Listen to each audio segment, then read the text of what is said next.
Hola hermanos, buenas noches, reciban un saludo a la distancia. Damos gracias a Dios que continuamos con estas enseñanzas que Dios nos está permitiendo aprender por medio del ministerio Restaurados por Dios, para esos matrimonios que tienen esas enseñanzas, ese propósito de restaurarnos, de renovarnos. Les recuerdo que la serie que estamos estudiando tiene como título el significado del matrimonio.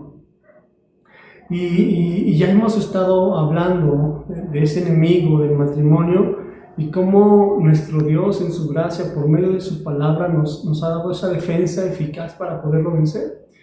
Y aún cómo podemos crecer en esa defensa para que a través de las circunstancias que atravesamos, nuestro matrimonio pueda estar firme, pueda estar fortalecido en los principios de Dios y no acabar destruido como muchos que hoy en día, ¿no? Y no solo hablo de personas que no son creyentes, sino que aquellos que han manifestado ser cristianos y que viven sus vidas matrimoniales a su manera y que han recibido las consecuencias de ello. Ahora, Dios en su gracia nos habla a los matrimonios y continúa proveyendo de su guía y dirección. Nos da una claridad del diseño y significado del matrimonio para vivir conforme a su voluntad. En esta ocasión vamos a hablar de la esencia del matrimonio, de la naturaleza que da vida al matrimonio. Y me refiero a esas cualidades que dan inicio a un matrimonio, las cuales son en esencia tanto para que dé inicio como para que perdure. Y estoy hablando en primer lugar del amor y en segundo lugar de ese elemento que formaliza la relación de manera legal, no solo ante Dios, sino ante la sociedad. Y me refiero al pacto, que se hace entre cónyuges y que produce derechos y deberes tanto en lo jurídico como en el hogar. Hermano, indudablemente, si hay dos personas, hombre y mujer, hablando bíblicamente en relación al matrimonio, si no hay amor, no se daría ese elemento del pacto matrimonial. Asimismo, si ya estando en ese pacto, dando vida a esa vida matrimonial y no hay amor, indudablemente se disolverá ese pacto. Esta enseñanza, hermanos, vamos a ver el primero de estos elementos, que es el amor. Esta sería la novena enseñanza, que tiene como título La esencia del matrimonio, primera parte. En nuestro primer aniversario como matrimonios, mi esposa estaba trabajando y nos quedamos de ver en un lugar en la Ciudad de México. Y era un parque. Entonces yo llegué y había dos personas, un hombre y una mujer, al lado mío. Y pues la mujer empezó a quejarse, ¿no?, de que su esposo no la comprendía, que al principio en su matrimonio esto iba bien, pero conforme iba avanzando, empezó la desconfianza al grado de que no podía ver ni siquiera su teléfono, no sabía nada, ¿no? El hombre escuchaba atentamente y al final aceptó o confirmó que también en su matrimonio, pues, su vida también, su esposa en esa parte, pues actuaba de esa misma forma. Yo me acerqué con ellos y les pregunté que si podía hacerles una pregunta. Me dijeron que sí. La pregunta fue que para ellos, ¿qué era el amor? Porque yo estaba cumpliendo un año de matrimonio, estaba cumpliendo un aniversario, y pues sabía que el amor era lo que hacía perdurar esa relación. Ellos me empezaron a decir que ser atento, cariñoso. Al final concluyeron diciendo que era comunicación. Entonces yo les mencionaba que si el amor para ellos era comunicación, entonces estaba errada su definición, porque al final de cuentas, cuando había diferencias, problemas, lo menos que había entre ellos era comunicación. Entonces les mencioné que debían de redefinir o saber cuál era el verdadero amor, porque cada uno tenía su concepción. Entonces, esta parte, hermanos, ellos se quedaron desconcertados, pero en este punto y este tema es para eso. Hermanos, mucha gente del mundo piensa de la misma forma. Cada quien tiene un concepto diferente de lo que para ellos es el amor. Y otros, llamándose cristianos, pues no saben del amor bíblico. Y quizás, o a lo mejor los que sí lo saben, algunos ni siquiera están dispuestos a darlo, no están dispuestos a darlo en su matrimonio. Hoy en día vemos muchos jóvenes y señoritas que hacen a un lado el principio de 2 de Corintios, en donde dice que no se unan en yugo desigual. Y ya entradas en una relación de fornicación, reciben, o de matrimonio, reciben de forma justa las consecuencias de vivir a su manera, porque lo que ellos esperan recibir hablando del amor, pues la otra persona por su naturaleza caída no lo puede dar, o por la dureza de su corazón no está dispuesto a darlo. Ahora, ¿qué pasa con aquellos que dicen ser cristianos y muchos de ellos por el pecado no están dispuestos a darlo? Y se justifica, ¿no? Es que él, es que ella, es que usted no sabe, bla, bla, bla. Hermano, esos que son cristianos no han encontrado en la obra, muerte y resurrección del que dicen que es su Señor un ejemplo de verdadero amor para con Dios y para con su prójimo. Porque si fuera así, encontrarían en sus pisadas ese camino para amar genuinamente. Incluso por eso Pablo, en el capítulo 5 de la carta a los Efesios, dice en el versículo 2, andad en amor. Otra de las versiones dice que llevemos una vida de amor como también Cristo nos amó. Y luego añade, y se entregó a nosotros como ofrenda y sacrificio para Dios. Hermanos, esas palabras, entrega y sacrificio, son palabras que envuelven el verdadero amor. Mira, ¿cómo define el amor el mundo?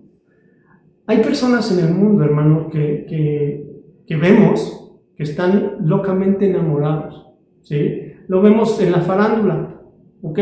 Lo promueve el mundo en las películas, en las revistas, en las canciones, hermano, o hasta en los programas de televisión. Y muchas veces lo que se vive en un inicio, en el noviazgo, ¿sí? Ese enamoramiento apasionado, cuando en realidad eso no es un amor verdadero.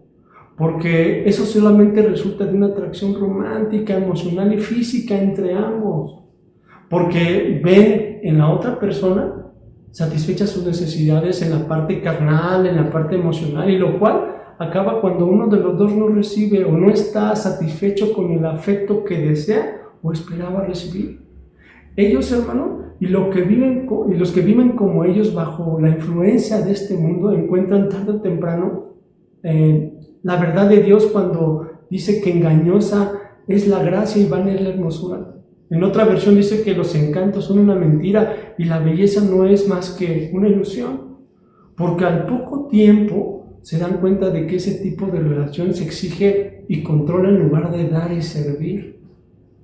Hay otro aspecto que confunden con el verdadero amor, y es que muchos relacionan el amor con la intimidad. El mundo lo ha definido como el amor eros, el cual plantea el amor de forma subjetiva, de mera satisfacción.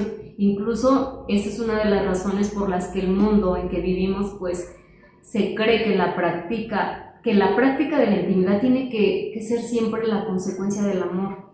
Y ha llegado el punto en que el mundo cree que el amor verdadero tiene que ser así. Y muchas personas, sobre todo jóvenes, piensan que es así. Han aprendido a tener intimidad fuera del matrimonio, lo cual se acrecenta con toda la corriente de este mundo. Por ejemplo, las redes sociales, series, películas, etc. Y la práctica de esa intimidad ilegítima a los ojos de Dios pues es muy diferente a la que trae bendición y alabanza al que lo creó. Pues el escritor de Hebreos al referirse al matrimonio dice que sea honroso en todo el matrimonio y agrega que el hecho sin mancilla, haciendo referencia a la pureza que debe de haber. Y esas relaciones en el que el amor se basa en un amor eros, que se inclina solo al placer, está contaminado y sucio de ideas y filosofías que ofrece el mundo. Por eso, en este versículo, en la versión Dios habla hoy, nos dice, porque Dios juzgará a los que cometen inmoralidades sexuales y a los que cometen adulterio, ya que por su lascivia y concupiscencia pues los lleva a vivir de esa forma, aún dentro del matrimonio, y son los que con el paso del tiempo, pues al haberse agotado su propia satisfacción subjetiva, claudican diciendo que se les acabó el amor. Ahora, hermanos, mira, en contraste, nuestro Dios nos muestra en su palabra la esencia del amor verdadero en el matrimonio y entraña, como ya lo mencionamos, de entrega y sacrificio voluntario para bendición de nuestro cónyuge. Eso significa de manera práctica, hermano, que el amor, antes de ser una emoción, escucha, antes de ser una emoción, es una acción continua. Ahora, Cristo Jesús, nuestro Señor, se entregó y se sacrificó voluntariamente por amor a nosotros en la cruz del Calvario, asumiendo esa culpa que pesaba sobre nosotros por nuestros pecados y transgresiones contra Dios y contra nuestro prójimo. Hermano, en la cruz nuestro Señor sufrió el abandono y experimentó la tortura del infierno, como dice el profeta Isaías. ¿Me ayudas a leerlo, no? Sí, dice Isaías 53:3. Despreciado y desechado entre los hombres, varón de dolores, experimentado en quebranto, y como que escondimos de él el rostro, fue menospreciado y no lo estimamos.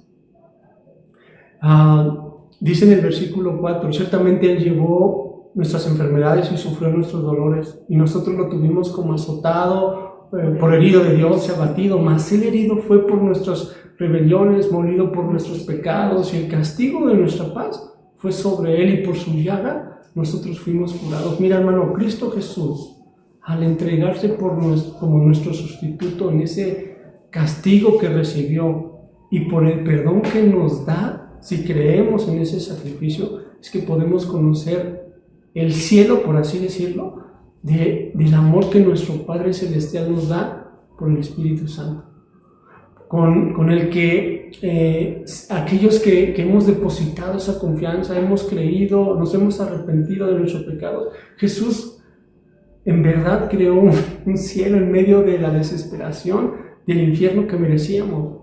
Esto no solo es para esos matrimonios que nos ven y que no conocen las buenas nuevas, sino para que aquellos que ya conocen y viven su matrimonio sin dirección, sin rumbo fijo, sin un amor que no es el verdadero. Hermanos, si nosotros nos fortalecemos en el amor verdadero de Dios, en lo que Cristo Jesús hizo por nosotros, seguimos su ejemplo, ahora nosotros podemos entregarnos verdaderamente en amoroso servicio en nuestro matrimonio. Porque el amor no inicia en nosotros, ni siquiera el objeto de amor es nuestro cónyuge, porque la Escritura dice en 1 de Juan 4:10 que en esto consiste el amor, no en que nosotros hayamos amado a Dios, sino en que Él nos amó a nosotros y envió a su Hijo en propiciación por nuestros pecados. Todo lo conocemos, pero en este gran regalo de entrega y sacrificio está la máxima expresión de amor, porque fue el amor de Dios, no nuestro mérito, lo que provocó el plan de salvación para nuestras almas. Entendiendo esto, hermano, Pablo le dice a los Corintios en su primera carta, en el capítulo 11, dice que sed imitadores de mí, como también yo lo soy de Cristo. Pablo nos está exhortando a ser imitadores de Jesús, y eso incluye en esta parte del matrimonio a amar verdaderamente en entrega y sacrificio. La palabra entrega se relaciona en la Biblia con las palabras dar, darse, dedicarse. Incluso en el Antiguo Testamento vemos que la palabra que se usa para entrega es dedicar, y lo vemos en varios pasajes cuando hace referencia a presentar algo en obediencia y alabanza al Señor. Y mira, por ejemplo, dos de las definiciones de entregarse son ponerse en manos de alguien sometiéndose a su dirección y arbitrio, y en segundo lugar, hacerse cargo de algo o de alguien. Por ejemplo, Romanos 5:5 nos dice que el amor de Dios se ha derramado en nuestros corazones por el Espíritu Santo que nos fue dado. Entonces, ahora como hijos de Dios, es nuestro deber mostrar ese amor en nuestro matrimonio, sometiéndonos a la dirección y a la autoridad de Dios, y también haciéndonos cargo del cuidado de nuestro cónyuge. En la parte espiritual, pero también natural, en base al rol que nos ha dado como esposos o esposas. Hermanos, Jesús se entregó al Padre, sometiéndose a su voluntad hasta la muerte. Y mira, hermano, la palabra sacrificio, al aplicarla al matrimonio, mira, el mundo la asocia con el sufrimiento, ¿no? Por eso muchos no están dispuestos a mostrar sacrificio, a sacrificarse por su matrimonio, renunciando a sus propios derechos, por el de su cónyuge. Sin embargo, hermano, nuestro Dios le da un sentido más glorioso. Esta palabra sacrificio es el término más importante del Antiguo Testamento, porque indica todo aquello que ha sido entregado y dedicado para la adoración y el servicio al Dios verdadero. Y lo vemos desde el libro del Génesis hasta Apocalipsis. Recordemos que el sacrificio a Dios, hermanos, en el Antiguo Testamento, más común era la entrega de ese animalito, ¿no? De ese animalito que poseía toda la fuerza, toda la salud, ¿sí? Y ese ritual servía como recuerdo de que el Hijo de Dios vendría a esta tierra y en su perfección entregaría su vida por el perdón de nuestros pecados.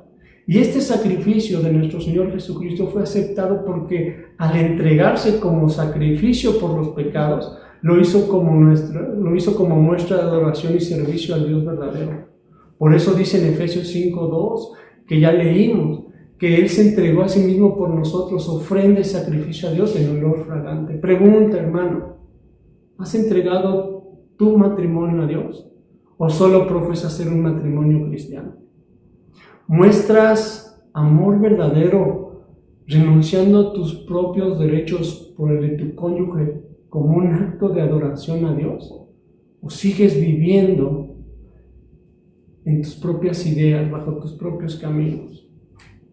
Si verdaderamente has entregado tu matrimonio a Dios, entonces Jesús es tu ejemplo de sacrificio. Y ahora muestras amor verdadero a Dios sirviendo a tu cónyuge, mostrándole ese amor con que tu Señor amó a su iglesia. Y esto me refiero no en un sentido instantáneo que de un día a otro lo vas a ver, sino que es un amor progresivo en el que vas creciendo. Hermanos, el ejemplo de amor verdadero que mostró nuestro Señor Jesucristo es manantial de todas nuestras acciones hacia Dios.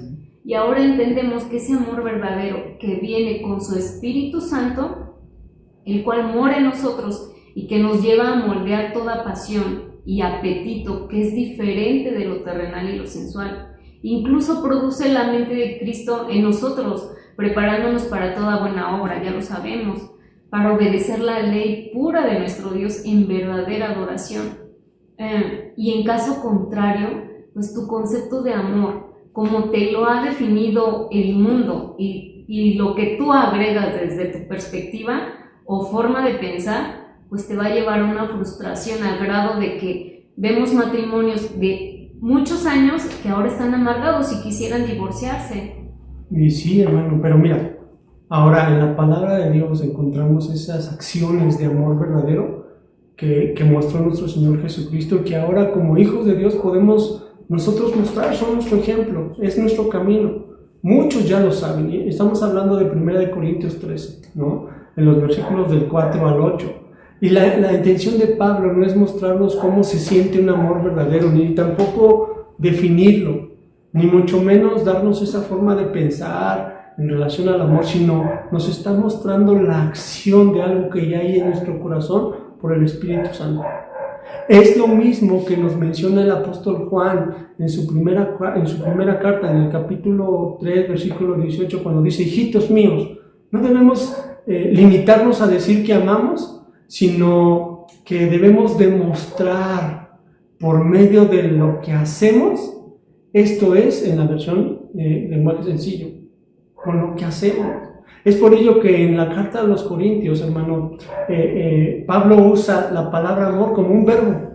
Un verbo es aquello que indica una acción, ¿sí? Ahora, la pregunta es, ¿cómo debe ser el amor verdadero? Esa es la pregunta. Por ejemplo, en 1 Corintios 13:4 dice que el amor es sufrido. Y en el original griego, tiene que ver con un espíritu que aguanta o que es paciente, que tarda en responder. La idea que da es la de una persona que es ofendida y que fácilmente tiene el poder de vengarse, pero no lo hará, porque encuentra en Jesucristo un ejemplo de misericordia y paciencia para con él. Hermano, Dios va a permitir que pasen situaciones como matrimonio, circunstancias en las que pues va a ser muy fácil perder la paciencia para que demos fruto en el espíritu. El amor verdadero que hoy podemos mostrar hacia nuestro cónyuge debe ejercitarse día a día en paciencia, porque es la misma paciencia continua que Dios tiene con nosotros. El amor verdadero se muestra tardando en responder para no caer en provocación y obrar mal. El amor verdadero se va a mostrar también en dominio propio, interno y externo en tiempos difíciles. También, hermanos, dice en esta parte que el amor es benigno. Este es un verbo que en el original significa mostrarse uno mismo útil, ¿sí?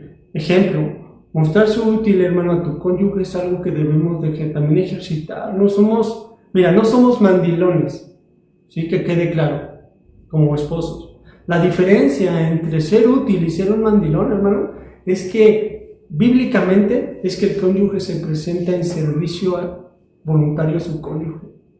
Amor, ¿en qué te ayudo? Deja, yo lo hago, no te preocupes, ¿sí? En lugar de oye, haz esto, haz aquello, mira el esposo de la hermana sí le ayuda, y tú no. Ten iniciativa, hermano, ¿te das cuenta de la gran diferencia que hay? Hermano, seamos benignos con nuestro cónyuge. Ahora, ¿qué no es amor verdadero? ¿Qué no es amor verdadero?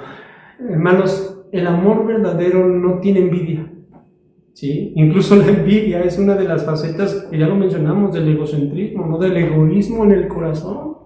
Incluso nuestro Señor Jesucristo en el Evangelio de Marcos, en el capítulo 7 del 20 al 22, es el hecho de que el amor verdadero dice que no tiene envidia y implica que no es celoso ni busca denigrar a su cónyuge. La envidia es parte de la manifestación de la carne que nos menciona Pablo en Gálatas en el capítulo 5. Él dice que manifiestas son las obras de la carne y da una lista de ellas. En el versículo 21 él dice que envidias, homicidios, etcétera, etcétera. Ya lo hemos leído. Y agrega Pablo al final que los que practican tales cosas no heredarán el reino de Dios. Y es grave que en un matrimonio se actúe de esa forma, porque la naturaleza caída, el corazón engrosado es capaz de todo en esa condición, al grado que la envidia pues fue lo que provocó que vendieran a José sus hermanos, o en Génesis fue lo que llevó eso en Génesis, también fue lo que llevó a nuestro Señor Jesucristo que lo entregaran a Pilato.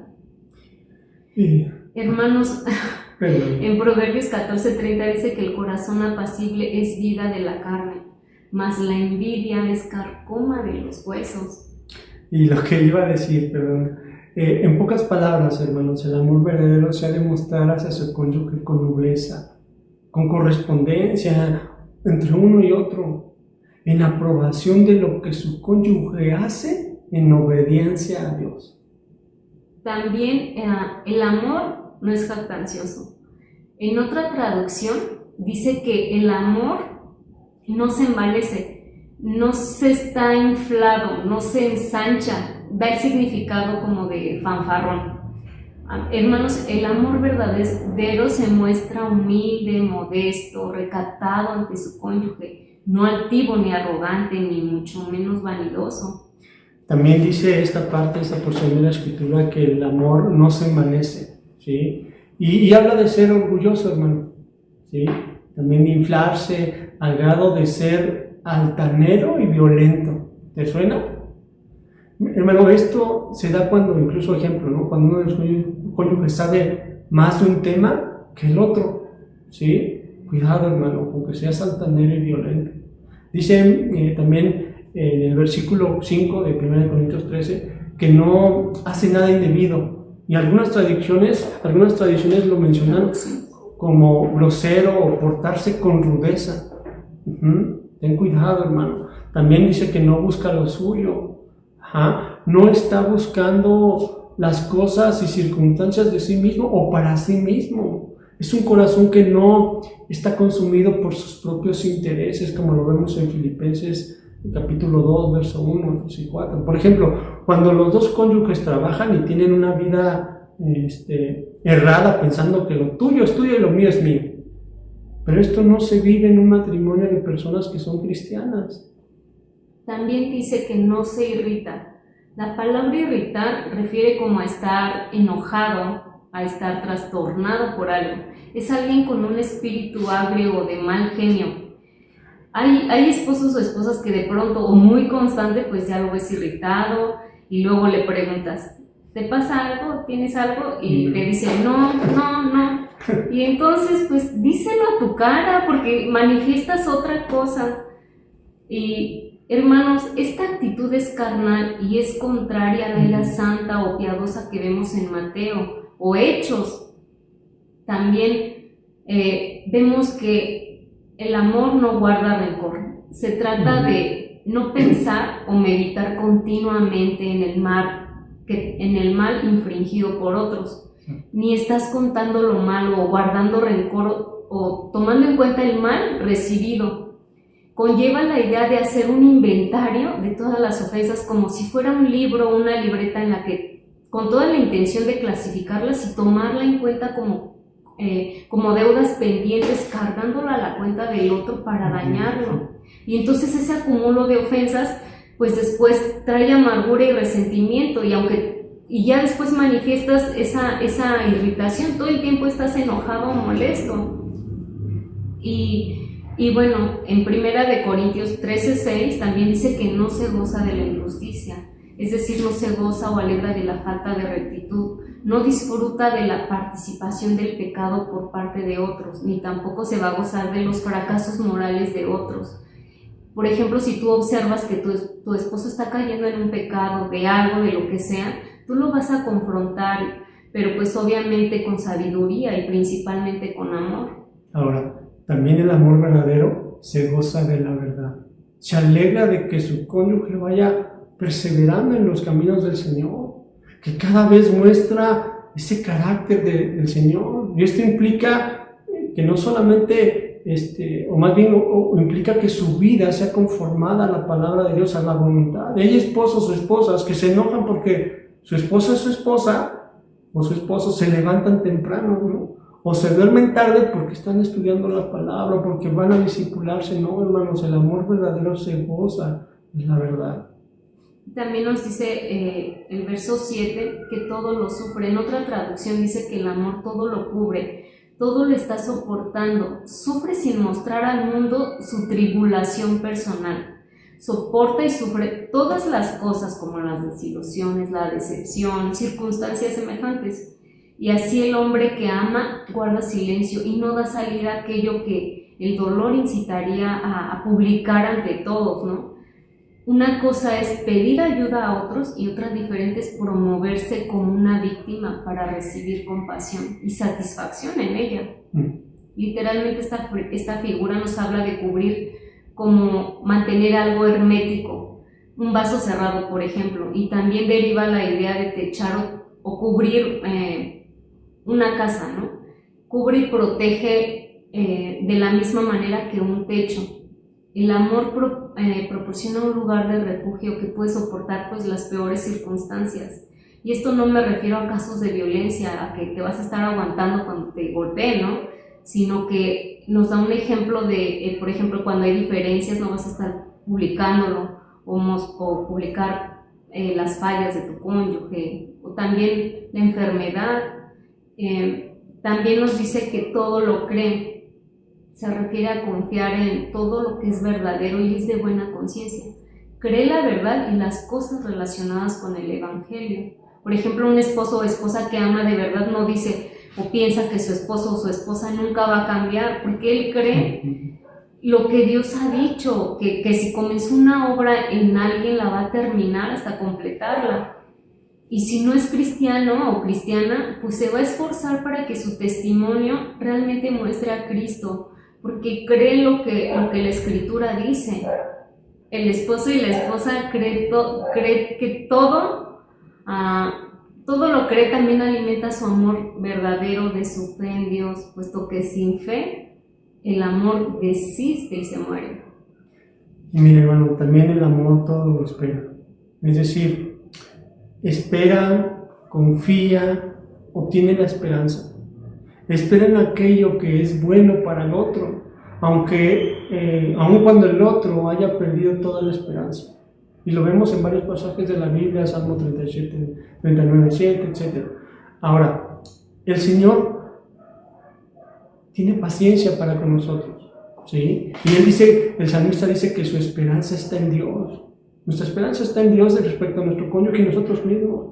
También dice la Biblia que el amor todo lo soporta, es perseverar, permanecer en las pruebas, en las dificultades, no es pasivo, sino que es activo. En este caso busca soluciones a los conflictos junto con su propio cónyuge, ¿sí? Ahora, más adelante en 1 Corintios 13, el versículo 8 dice que el amor nunca deja de ser. Hermanos, esa falsa idea del mundo, que el amor se acaba, sí es verdad, ¿sí? Porque el amor que ellos promueven sí se acaba, pero el amor verdadero, bíblico, eso nunca deja de ser. Es más, tiene una promesa futura, hasta que la muerte nos separe. Hermanos, perseveren en el amor verdadero, porque como hijos de Dios, por el Espíritu Santo y su palabra, podemos darlo. Bueno, hermanos, hasta aquí terminamos nuestro tema. Damos gracias a Dios de nueva cuenta por tu vida. Sigue perseverando, sigue compartiendo estas enseñanzas para bendición de tu vida y la de tu familia. Dios les bendiga, hermanos. Les enviamos un abrazo y si Dios permite nos vemos la siguiente cápsula.